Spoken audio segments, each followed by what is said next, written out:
Movie के शुरू में हम एक अमेरिकन सोल्जर को देखते हैं जिसे गोलियां लगी हुई है और वो बेहोशी की हालत में है। डॉक्टर उसे होश में लाने की कोशिशें कर रहे हैं लेकिन उसे होश नहीं आ रहा। यहाँ से कहानी 3 दिन पहले फ्लैशबैक में चली जाती है और हमें अफगानिस्तान में अमेरिकन बेस दिखाया जाता है। यहाँ पर सोल्जर्स की मीटिंग शुरू होती है और उन्हें बताया जाता है कि हमें अहमद शाह और उसके साथी तराक को किसी भी कीमत पर पकड़ना होगा। अहमद शाह इतना खतरनाक आतंकी है कि वो अभी तक यूएस के 20 मरीन्स को मौत के घाट उतार चुका है और वो उन गाँव वालों को भी मार रहा है जो अमेरिकन सोल्जर्स की मदद कर रहे हैं। इसीलिए इस मीटिंग में अहमद शाह का खात्मा करने के लिए एक मिशन बनाया जाता है। इस मिशन के लिए 4 सोल्जर्स को सिलेक्ट किया जाता है जिनमें एक माइकल है, एक मर्फी, एक मार्कस और एक डैनी है। इन्हें हिंदुकुश पहाड़ियों के पीछे बसे हुए उस गाँव तक पहुँचना होगा जहाँ पर अहमद शाह और उसका साथी तर्राक है। इन सोल्जर्स को ये भी बताया जाता है कि तुम्हारी मदद के लिए 2 टीम हमेशा तैयार रहेगी, जिनमें एक टीम का नाम क्विक रिएक्शन है और दूसरी टीम हेलीकॉप्टर में उस गाँव के आसपास ही रहेगी जहाँ पर इन्हें जाना है। उधर दूसरी तरफ हम अहमद शाह को देखते हैं जो एक गाँव में पहुँचता है और एक आदमी को मारने लगता है और अपने साथियों से कहता है इसे ले जाकर के मौत के घाट उतार दो क्योंकि इसने अमेरिकन आर्मी की मदद की है, और फिर उस आदमी की गर्दन काट दी जाती है। उधर हम उन 4 सोल्जर्स को देखते हैं जिन्हें ये मिशन दिया गया है। उन्हें रात के वक्त एक हेलीकॉप्टर से हिंदुकुश पहाड़ियों पर उतार दिया जाता है। अब यहाँ से इनको आगे पैदल ही जाना होगा क्योंकि ये बहुत ही खतरनाक रास्ता है, मौत किधर से भी आ सकती है। ये चारों अब धीरे धीरे आगे बढ़ते हैं और रेडियो पर यूएस आर्मी को अपनी लोकेशन की इंफॉर्मेशन भी देते रहते हैं और इन चारों का नाम भी कोडवर्ड में रखा गया है जिसमें इन्हें स्पार्टन 01 कह के बुलाया जाता है। पूरी रात ये चलते रहते हैं और सुबह उस गांव के करीब पहुंच जाते हैं जहां पर इन्हें अहमद शाह के होने की लोकेशन बताई गई थी। फिर ये दूरबीन से उस गांव को देखते हैं जहां पर इन्हें कुछ लोग नजर आते हैं लेकिन अहमद शाह इन्हें दिखाई नहीं देता। फिर ये इसकी इंफॉर्मेशन यूएस आर्मी को देते हैं कि अहमद शाह इस गाँव में नहीं है। इसके बाद इन चारों सोल्जर्स की मदद के लिए जो 2 टीमें बनाई गई थी उन्हें वापस बेस पर बुला लिया जाता है और इन चारों को वहीं पर रुकने के लिए कह दिया जाता है। फिर ये चारों अलग अलग जगह पर अपनी पोजीशन ले लेते हैं। थोड़ी देर बाद ये जब दूरबीन से उस गांव की तरफ देखते हैं तो इन्हें अहमद शाह, तर्राक और उसके कई सारे साथी नजर आ जाते हैं। इनकी इंफॉर्मेशन के हिसाब से यहाँ पर सिर्फ 10 लोग होने चाहिए लेकिन जब इन्होंने देखा तो यहाँ पर बहुत सारे आतंकवादी थे। अब ये रेडियो के जरिए से अपने बेस पर इंफॉर्मेशन देने की कोशिश करते हैं लेकिन ये जिस जगह पर थे वहाँ पर सिग्नल नहीं मिल रहा था, इसलिए ये अपने बेस पर कांटेक्ट नहीं कर पाते हैं। फिर थोड़ी ही देर बाद इनको किसी के आने की आहट सुनाई देती है। जब ये देखते हैं तो 3 चरवाहे अपनी बकरियों को लेकर के आ रहे थे जिसमें एक बूढ़ा, एक जवान और एक बच्चा है। तभी एक चरवाहे का पैर मार्कस के पैर से टकरा जाता है जो झाड़ियों में छुपा हुआ था। तभी ये चारों सोल्जर बाहर आकर उन तीनों को पकड़ लेते हैं। जब ये उनकी चेकिंग करते हैं तो उस बूढ़े आदमी के पास एक वॉकी टॉकी मिलता है जिससे इनको पता चल जाता है कि ये तीनों तालिबानी है।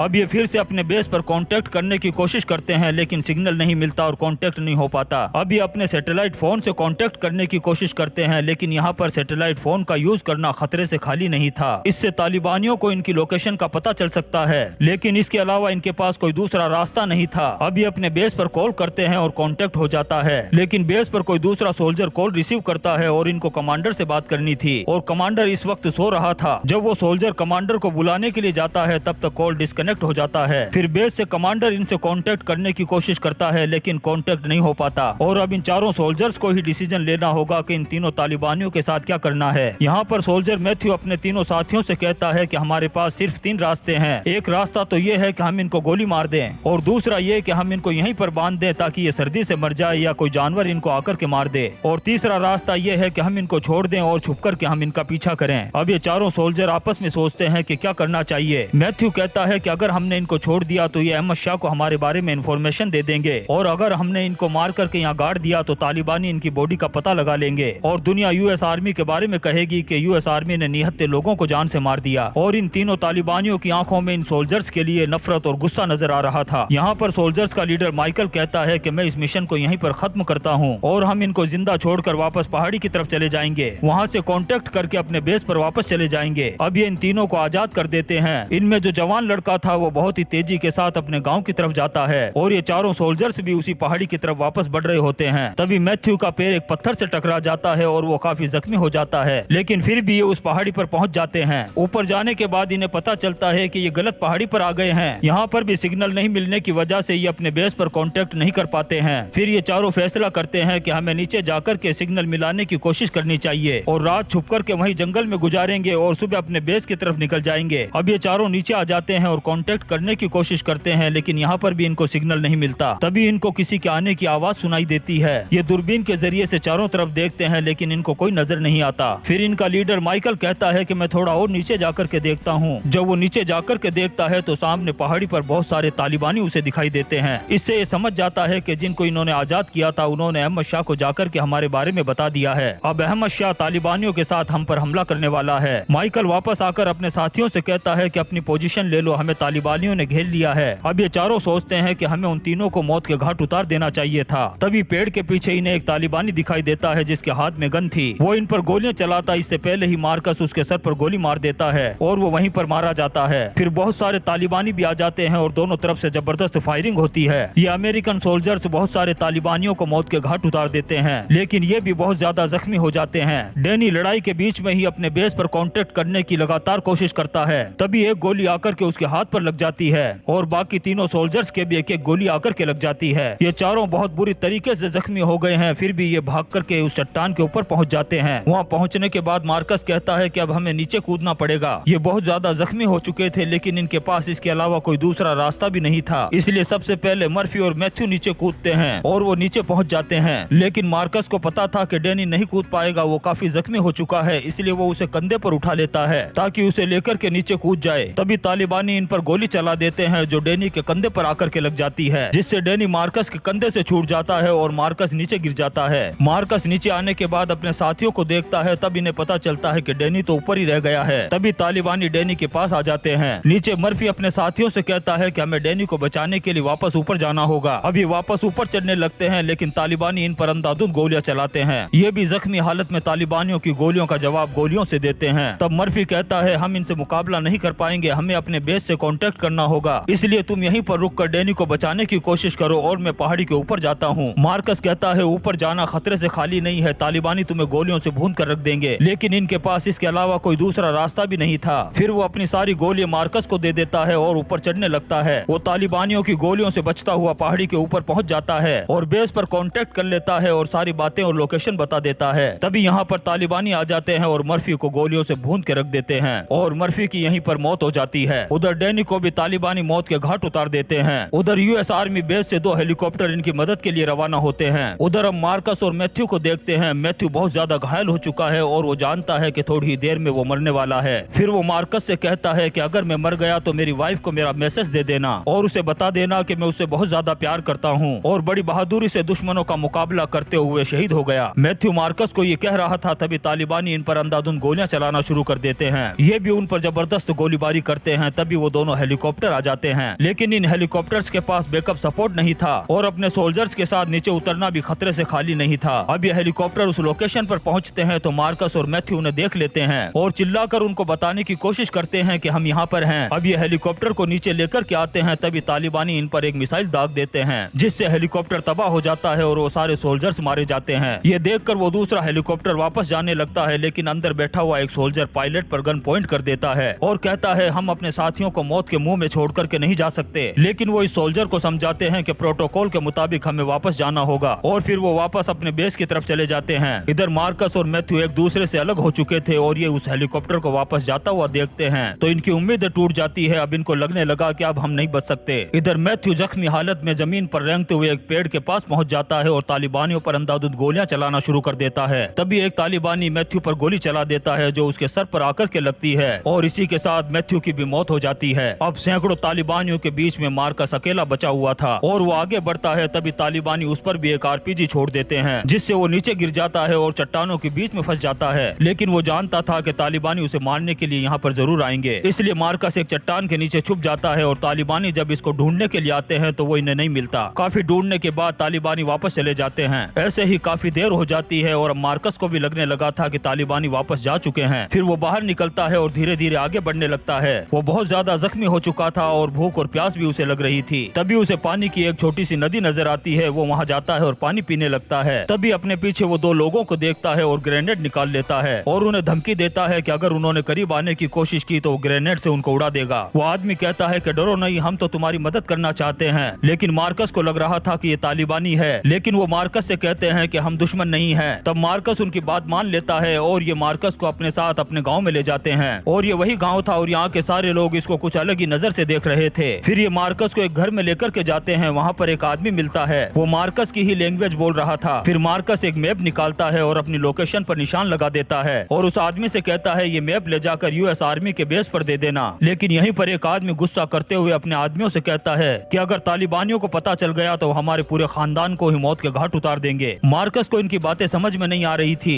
वो इनको बहस करते हुए देखता है तो समझ जाता है कि कुछ गड़बड़ है, इसलिए वो फिर से ग्रेनेड निकाल लेता है और फिर से धमकी देता है कि अगर किसी ने भी कुछ किया तो वो यहाँ पर ब्लास्ट कर देगा। दूसरी तरफ तालिबानियों को मार्कस के खून के निशान नजर आते हैं। वो उस निशान को देखते देखते उस गाँव में पहुँच जाते हैं और वहाँ उनको पता चल जाता है कि मार्कस कहाँ पर है। फिर वो मार्कस को घसीट करके बाहर लाते हैं और एक पत्थर पर लेटा देते हैं। अब वो मार्कस का गला काटने ही वाले थे, लेकिन तभी गांव के सारे लोग उन पर गन पॉइंट कर देते हैं और तालिबानियों से कहते हैं कि हम तुम्हें इसे नहीं मारने देंगे। यहाँ पर तालिबानी कम थे और गांव वाले ज्यादा थे, इसलिए तालिबानी उन्हें ये धमकी देकर के चले जाते हैं कि हम वापस आएंगे। फिर ये मार्कस को वापस उसी घर में ले आते हैं। तब एक आदमी एक बच्चे से चाकू मांगता है, लेकिन उस बच्चे को कुछ भी समझ में नहीं आता, इसलिए वो एक बतख उठा करके ले आता है। लेकिन उस लड़के का बाप समझ जाता है और वो एक चाकू ले आता है। मार्कस बहुत भूखा था, इसलिए उसे खाना चाहिए था। अब ये गांव के लोग उसका इलाज करते हैं, खाना खिलाते हैं और दूसरे कपड़े भी उसे देते हैं। गांव वाले ये भी जानते हैं कि तालिबानी अपनी पूरी फौज के साथ हमला जरूर करेंगे, इसलिए गांव वाले उनसे मुकाबला करने की तैयारी में लग जाते हैं। और उधर वो तालिबानी भी इन पर हमला करने की तैयारी कर रहे थे। और जैसे ही सुबह होती है तालिबानी अपनी पूरी फौज के साथ गाँव वालों पर हमला कर देते हैं। उधर यूएस आर्मी को भी मार्कस का भेजा हुआ वो मैप मिल जाता है, इसीलिए वो भी वहाँ से रवाना हो चुके हैं। इधर तालिबानी मार्कस को पकड़ लेते हैं और गाँव वाले मार्कस को बचाने के लिए तालिबानियों पर अंधाधुंध गोलियां चलाते हैं। तभी यूएस आर्मी आ जाती है और वो तालिबानियों पर टूट पड़ती है और थोड़ी ही देर में तालिबानियों का सफाया कर देती है। अब वो मार्कस को लेकर के जाने लगते हैं, तभी मार्कस उन्हें रोक देता है और वो उन घर वालों को बुलाता है जिन्होंने इसकी मदद की है। मार्कस उनका शुक्रिया अदा करता है और फिर यूएस आर्मी मार्कस को लेकर आ जाती है। फिर हमें वही सीन दिखाया जाता है जो हमने मूवी के शुरू में देखा था। मार्कस जिंदगी और मौत की जंग लड़ रहा था, आखिर वो मौत को हरा देता है और उसे होश आ जाता है। फिर आखिर में हमें इन चारों सोल्जर्स की एक तस्वीर दिखाई जाती है जिन्होंने इस खौफनाक और डरा देने वाले मंजर को देखा था, जहां पर चारों तरफ सिर्फ मौत नजर आ रही थी। और इसी तस्वीर के साथ ये शानदार मूवी खत्म हो जाती है। दोस्तों, हम आपके लिए ऐसी ही इंटरेस्टिंग मूवीज एक्सप्लेन करते रहेंगे, तो आप चैनल को सब्सक्राइब करना बिल्कुल भी नहीं भूलें और लाइक और कमेंट्स भी जरूर करें। Thank you.